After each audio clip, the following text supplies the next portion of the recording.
Howdy folks, got the GE Nugget Ice Maker here. Let's go ahead and give you the tour of this thing and I'll tell you the pros and cons as we go.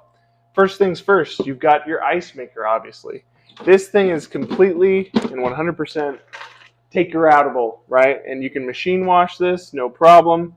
You put it in, this little button pushes down, the water comes out, and the melted ice water will just eventually recycle itself and get turned into new ice because you have the water storage or the water well that is right there. And so when you fill this thing up, I just fill this with water and put it in, and that's it. And then I start getting ice.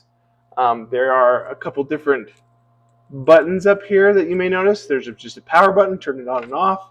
There's a light, which you probably won't be able to see. You can kind of see how much that does. And then there's a cleaning cycle, which I'm not going to do right now because I'm not cleaning it. But just to show you what will happen when you do that, is you've got these tubes in the back here, and you'll just take these down, and you'll run it into the sink or a bowl, whichever you prefer. But these tubes basically are just the drain from it, and they just sit stationary when you're making ice. But if I were to put this down like this, water would run out of them.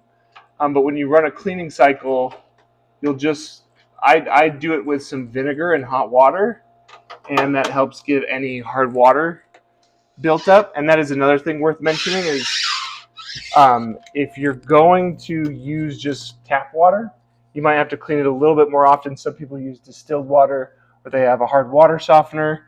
That's going to make it so you don't have to clean this thing that often. One thing I will say that I do love about this model versus the other models, no side attachment. Let me tell you why that's a pro and not a con, is because either way, if you do have one with a side attachment, you're still going to have that water well under there that has to catch all the ice melt. That's going to recycle it. And so it's just more counter space that you're losing should you opt for the one with the ice melt, or sorry, with the water tank. Great machine, thing runs like a beast. I really highly recommend this thing. The ice is awesome. Let me just go ahead and show you what that looks like. Bought it when my wife was pregnant. She was craving ice. Awesome for soft drinks, for anything. You get it. 10 out of 10.